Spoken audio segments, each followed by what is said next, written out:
ልንገራችሁ በቃ ማታ ልንገራችሁ ነጭ ኳልኳችሁ ማርያም አልኳችሁ ረካትስ እስቲ ያደቀብቲ እንገርማት ይፈዳል ታድለሻል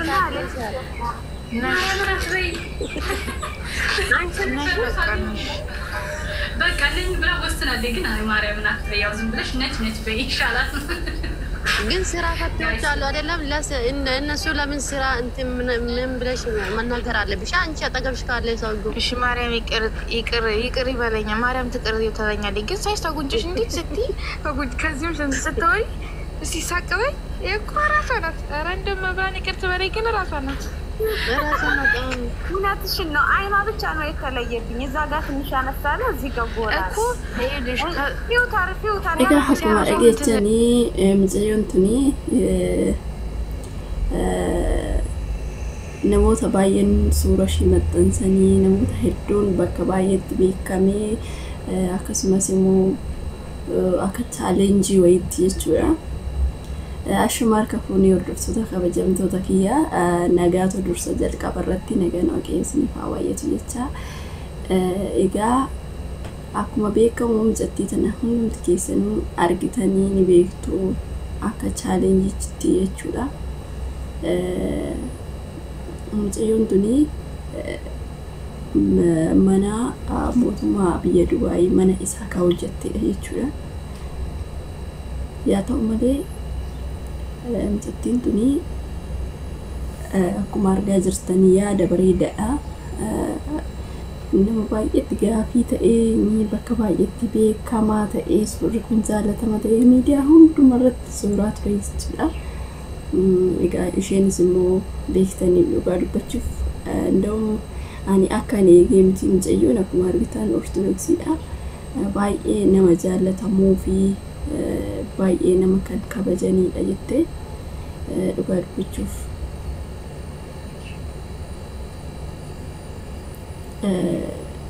yaw namni namummaa isaatiin kan beekamu baay'ee namichi nama baay'ee gaariidha.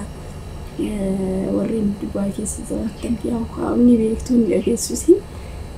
bakka nama baay'ee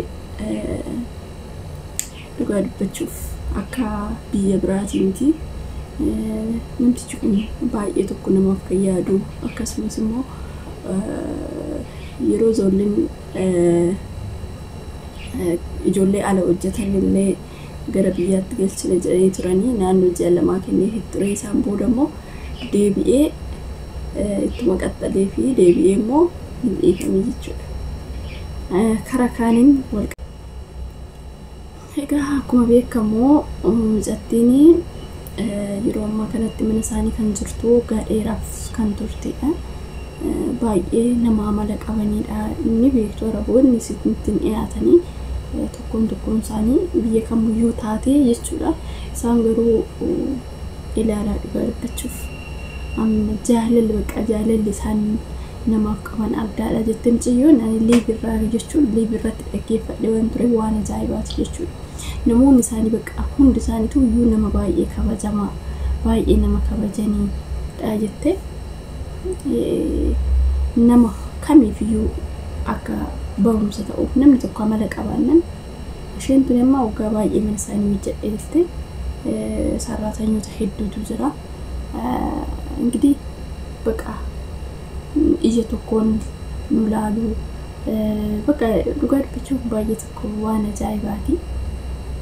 ሳን ይሰቱ ነሙን ኮን ይችላካ ያው ሞቱም ማስተውካ ያው ሶዳ ረብንም ሊቀቡ ሶዳ ዋቃንም ሊቀቡ ከሚዩ ነማን በደሉ ይችላል ወሮት ሶዳ waaqa hin qabne kan ijoollee keenya baddalaa jiru malee namoota hedduu ijoolleen Itoophiyaa raasu baay'eedha namoota hedduudha jettee bakka iyya tokko nu laalu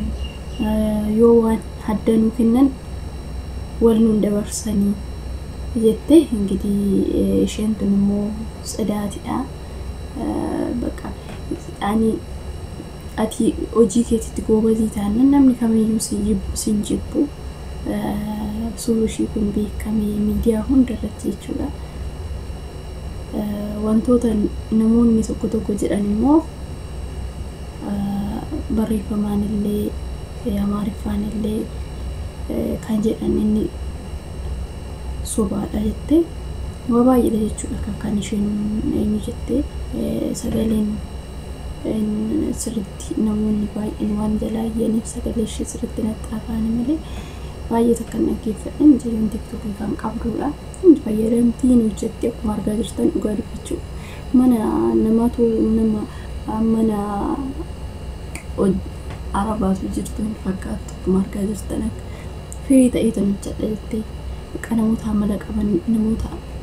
carraan nama tokko dhugaa dubbachuu hedduu takka naasaa beektanii carraan ishii nama baqa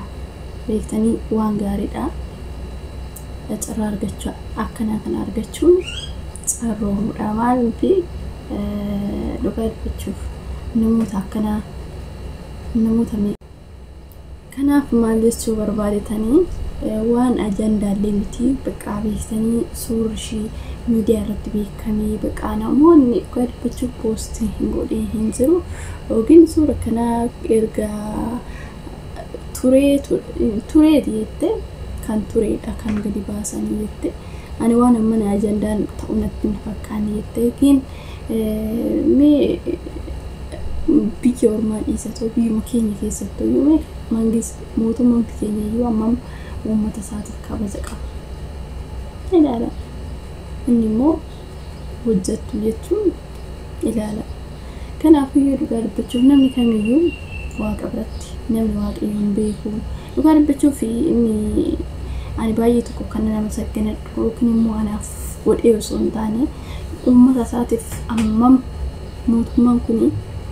uummata isaatiif dhugaa dubbachuuf amma inni yaadu ani biyya kamiyyuu nan beeka lakin kanas immoo adda beektanii biituun ni beektuu yeroo jalqabaa yeroo waggaa 20 dura baay'ee rakkatoo turte jedhanii biyyi Dubaayii yaa ta'u malee immoo mootummaan tibeeka keenya kun amma Itoophiyaan tun dhugaa dubbachuuf osoo akka qabnuuti osoo akka qabeenya qabduuti mee biyya kana ilaala biyya arabaa kana dhugaa dubbachuuf wal madaalsisaa keenya biyyi magariistuu waan ishiin dhabde hin jirtu garuu waggaa 20 dura biituun iyyeetti turte garuu immoo nagaatu jira beektanii nagaan yoo jiraate waan namtu hin jira wantu dhabame nagaan yoo jiraate wanti kamiyyuu inta sakka wanti ciccii wanti lula waan mata kan baakana malee waan akka wazirroon wal jechuudha kanaafiyyuu maal jechuu barbaadetanii biyyi kun mootummaan kuni namoota harka qalleeyyaa baqa namoota dhukkubsatan namoota ijoolleen isaanii jala dhukkubu yeroo hunda yeroo mara jechuudha gargaarsi inni godhuuf dhugaa dubbachuuf waan baqa waan seenaa addaati kan hojjetu mootummaan biyya kanaa jechuudha isaan bira dabarsee zeegaa biraatillee adda baasee inni ilaalu akka baqa namoonni biyya isaa keessa jiran hunduu akka tokkotti ilaala gargaarsa osoo hin baasin jechuudha akka tokkotti kan jiraatan garuu Itoophiyaa keessatti nama tokko iyyuu namoota Itoophiyaa maayyuu ta'anii achi keessatti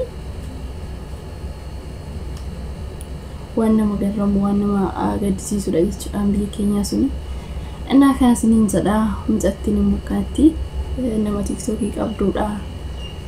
seenaa ishii baay'ee dubbattee ngidi innaan akkasitti niin jedhaa turtii gaarii qabaadhaa